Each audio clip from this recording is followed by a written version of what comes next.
নমস্কার, welcome to my channel সমীশীল শ্রী শ্রী রাধাকৃষ্ণ গোপাল শ্রীমদ ভগবত গীতা। আজ 19 সেপ্টেম্বর 2025। আমি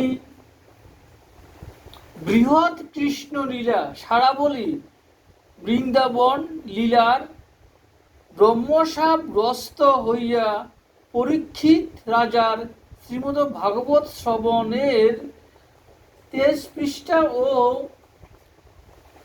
24 পৃষ্ঠার কিছু অংশ পাঠ করছি। শ্রী শ্রী কৃষ্ণলীলা সারাবলি কি জয়, শ্রী শ্রী রাধাকৃষ্ণ গোপাল শ্রীমদ ভগবত গীতা কি জয়। রাধে কৃষ্ণ, রাধে কৃষ্ণ, রাধে কৃষ্ণ। পরীক্ষিত কুরুকুল পরীক্ষিণ ক্রমে ক্ষয়প্রাপ্ত হলে অর্জুন পুত্র অভিমন্যুর ঔরসে উত্তরার গর্ভে জন্ম।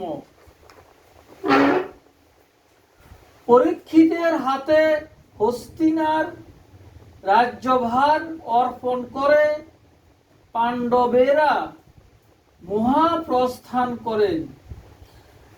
মৃগয়া করতে গিয়ে ধ্যানমগ্ন ঋষি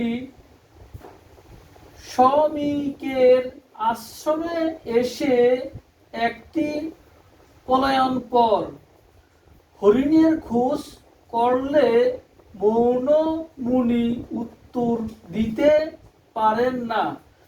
বিরক্ত হয়ে রাজা একটি মরা সাপ নিয়ে মুনির গলায় ঝুলিয়ে দেন। মুনির পুত্র সিংহী এসে পিতার অপমানে ক্রুদ্ধ হয়ে শাপ দেন যে 7 দিনের মধ্যে এই কর্মকারীর তক্ষক দংশনে মৃত্যু হবে। রাজা এই ব্রহ্মশাপের কথা জানতে পেরেছিলেন।